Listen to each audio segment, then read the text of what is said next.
2 دن بعد ان کے پاس ساجدہ خالہ کا فون آیا۔ راحیل بیٹے، میری فہیم سے تفصیلی بات ہوئی ہے شرمین کے سلسلے میں۔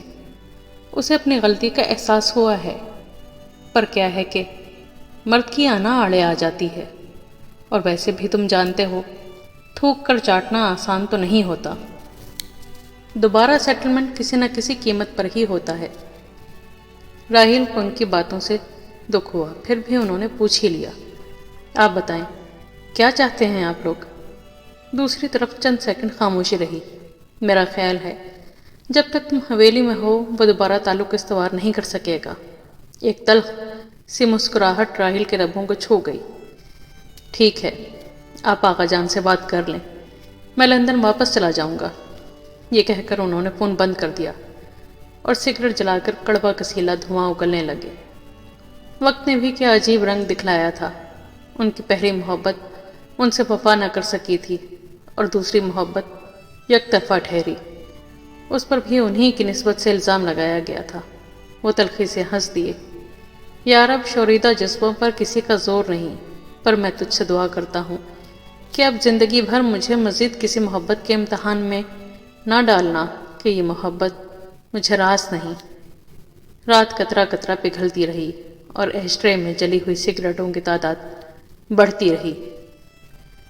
یہ دیکھو میں اپنی گڑیا کے لیے کیا بنا کر لائی ہوں، چاکلیٹ شیک۔ شرمین کو سمیرہ سے خاص انسیت محسوس ہونے لگی تھی۔ جب تک وہ اس کے ساتھ ہوتی دل ٹوٹنے کا احساس کم ہوتا۔ سمیرہ بھی پوری حویلی میں سب سے زیادہ شرمین کے ساتھ ہی خود کو پرسکون محسوس کرتی۔ ننھی بچی بھی ابھی ماں کے غم سے پوری طرح سنبھلی نہیں تھی۔ سمیرہ کو چاکلیٹ شیک پسند ہے نا؟ لو پیو۔ سمیرہ اس کے ہاتھ سے گلاس لے کر آہستہ آہستہ پینے لگی۔ مزے کا ہے نا؟ جی مزے کا ہے، پر آپ نے تو کہا تھا آپ میرے لیے مینگو شیک بناؤ گی۔ ہاں وہ بھی بناؤں گی، پر کل۔ لیکن کل تو ہم چلے جائیں گے۔ شرمین نے حیرت سے سمیرہ کو دیکھا۔ چلے جائیں گے؟ کہاں چلے جائیں گے؟ ہم واپس لندن چلے جائیں گے۔ یہ کہتے ہوئے سمیرہ کی اداس آنکھیں جھلملا سی گئیں۔ لندن؟ پر اتنی جلدی کیوں؟ آئی ڈونٹ نو، پاپا نے تو مجھے یہی بتایا ہے کہ کل رات ہم واپس لندن چلے جائیں گے۔ سمیرہ کی بات سن کر شرمین سوچ میں پڑ گئی۔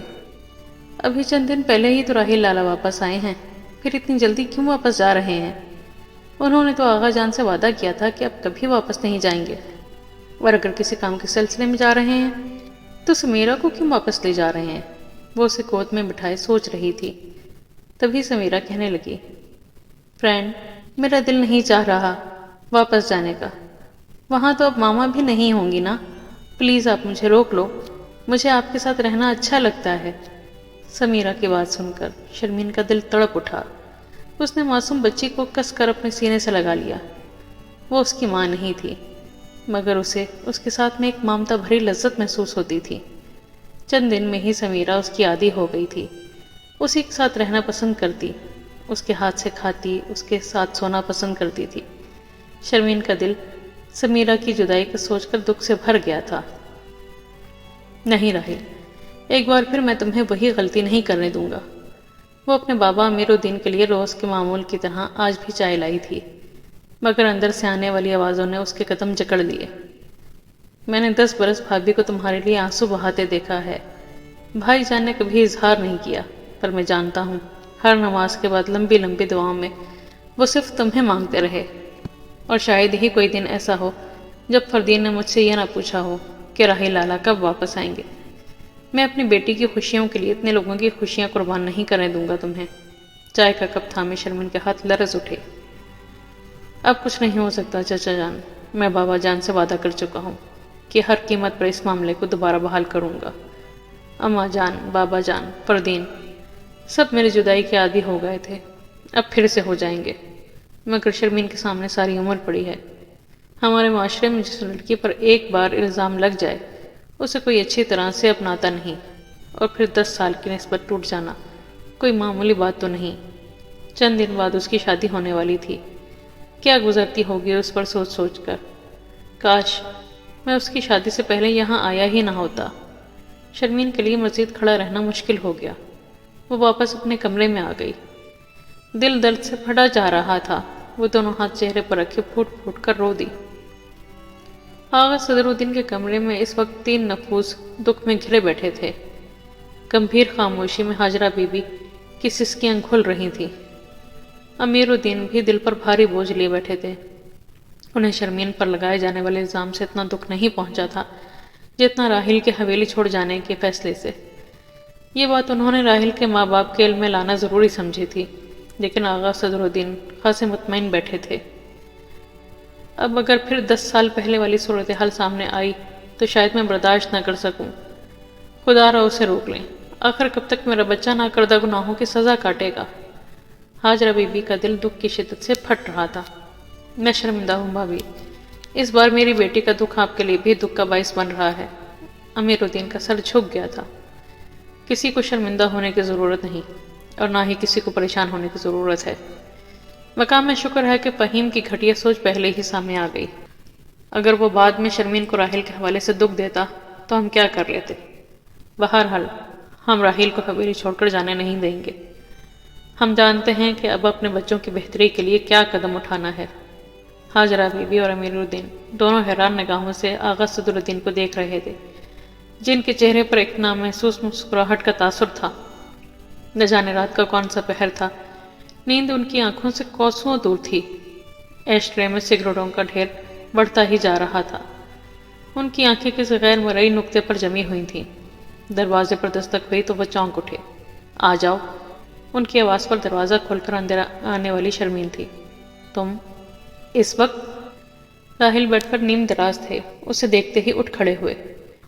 شرمین ان کی بات نظر انداز کرتے ہوئے کمرے کا جائزہ لینے لگی۔ صوفے پر ان کا سوٹ کیس کھلا ہوا تھا، کچھ کپڑے اندر کچھ باہر تھے۔ سینٹر ٹیبل پر ان کا پاسپورٹ، ٹکٹ اور کچھ فائلز بکھری ہوئی تھیں۔ آپ کہیں جا رہے ہیں؟ ہاں، مگر تمہیں اس وقت یہاں نہیں آنا چاہیے تھا۔ ان کے لہجے میں ایک انجانا سا خوف بول رہا تھا۔ اس حویلی کی لڑکیوں کے لیے قربانی دینے کا ٹھیکہ صرف آپ نے ہی کیوں اٹھایا ہوا ہے؟ وہ عجیب سے لہجے میں بولی۔ انہوں نے چونک کر اسے دیکھا، پھر دھیرے سے مسکرا دیا۔ کیونکہ مجھے اس حویلی کی لڑکیوں کی خوشیاں بہت عزیز ہیں۔ اوہ، آپ تو پھر دیوتا ہو گئے، اور ہم کتنی خود غرض۔ مگر کیا آپ جانتے ہیں، جس کی خوشی کے لیے آپ نے 10 سال پردیس کاٹا، اپنوں کو غم دیا، وہ تو آج پھر بھی خوش نہیں، اور نہ ہی کوئی یہ یقین سے کہہ سکتا ہے کہ میں بھی خوش رہوں گی یا نہیں۔ کیا مطلب؟ وہ الجھ سے گئے۔ مطلب یہ کہ آپ کے جانے کے بعد سویرا آپی کی شادی شہر یار بھائی سے ہو تو گئی، مگر ایک عرصے تک سسرال والوں نے اولاد نہ ہونے کی وجہ سے زندگی اجیرن کیے رکھی۔ پھر شہریار بھائی کی دوسری شادی کر کے انہیں دبئی بھیج دیا گیا۔ سال 6 مہینے بعد وہ 10-15 دن کے لیے سویرا آپی کے پاس آتے تھے۔ 8 سال بعد قدرت نے انہیں شہیر سے نوازا، مگر دوسری طرف شہریار بھائی کے 3 بچے ہو چکے تھے، اس لیے ان پر زیادہ حق دوسری بیوی اور اس کی اولاد کا ٹھہرا۔ ان کی ساس سسر ان کا میکے آنا زیادہ پسند نہیں کرتے، وہ صرف ان دنوں حویلی آتی ہیں جب ان کے ساس سسر دوسری بہو اور اس کے بچوں سے ملنے دبئی جاتے ہیں۔ کل بیوی آپ سے ناراض رہتی ہیں کیونکہ وہ آپ کو اپنی بیٹی کی خوشیوں کا قاتل سمجھتی ہیں۔ اگر اس وقت آپ سویرا آپی سے شادی کر لیتے تو آج انہیں صرف اپنی محبت نہ ملنے کا دکھ ہوتا، مگر اپنوں کے ساتھ ہونے کا سکھ بھی تو ہوتا۔ ایسی اذیت ناک زندگی تو نہ ہوتی جیسی وہ اب گزار رہی ہیں۔ یہ کہتے کہتے شرمین کی آنکھوں میں آنسو آ گئے۔ پر اس نے تو مجھ سے کہا تھا کہ وہ بہت خوش ہیں، یہی نا؟ محبت کی شادی کی تھی، اپنا بھرم تو رکھنا ہی تھا انہیں، اور اب وہ اپنی ناکام محبت کا رونا رو کر کریں بھی کیا؟ راحیل کو اپنی ٹانگیں بے جان ہوتی محسوس ہوئیں۔ وہ بیڈ پر گر سے گئے۔ میں اتنی رات کو آپ سے کہنے آئی ہوں کہ اب میرے لیے آپ کو کوئی قربانی دینے کی ضرورت نہیں۔ میں فہیم سے شادی نہیں کروں گی۔ ایک شکی اور بیمار ذہنیت کا مرد کبھی کسی کو خوشی نہیں دے سکتا۔ میں سمیرہ کی ماں بن کر تو ساری عمر خوش رہ سکتی ہوں، پر فہیم سے شادی کر کے خوش نہیں رہ سکتی۔ راحیل نے جھٹکے سے سر اٹھا کر اسے دیکھا، پر وہ اپنی بات کہہ کر رکی نہیں، تیزی سے نکلتی چلی گئی۔ وہ حیرت زدہ سے دروازہ دیکھتے رہ گئے۔ یہ کیا کہہ گئی تھی وہ؟ صبح ناشتے کے بعد انہوں نے اپنی تیاری کو فائنل ٹچ دیا۔ اس کے بعد اپنے کچھ دوستوں سے ملنے باہر چلے گئے۔ شرمین کی بات کو انہوں نے اس کی جذباتیت پر محمول کیا تھا، لیکن سویرا کے لیے ان کا دل واقعی بہت دکھی ہوا تھا۔ واپسی پر انہوں نے بڑے گیٹ سے ساجدہ خالہ کی گاڑی کو نکلتے دیکھا۔ اوہ، تو اس کا مطلب معاملہ طے ہو گیا۔ وہ حویلی میں آئے تو فیروز بابا نے انہیں حاجرہ بی بی کا پیغام دیا۔ وہ ان کے کمرے میں پہنچے تو حاجرہ بی بی نماز کے بعد دعا مانگنے میں مشغول تھیں۔ آپ نے بلایا اماں جان؟ ہاں بیٹے، بہت دیر سے نظر نہیں آئے۔ انہوں نے جائے نماز طے کرتے ہوئے پوچھا۔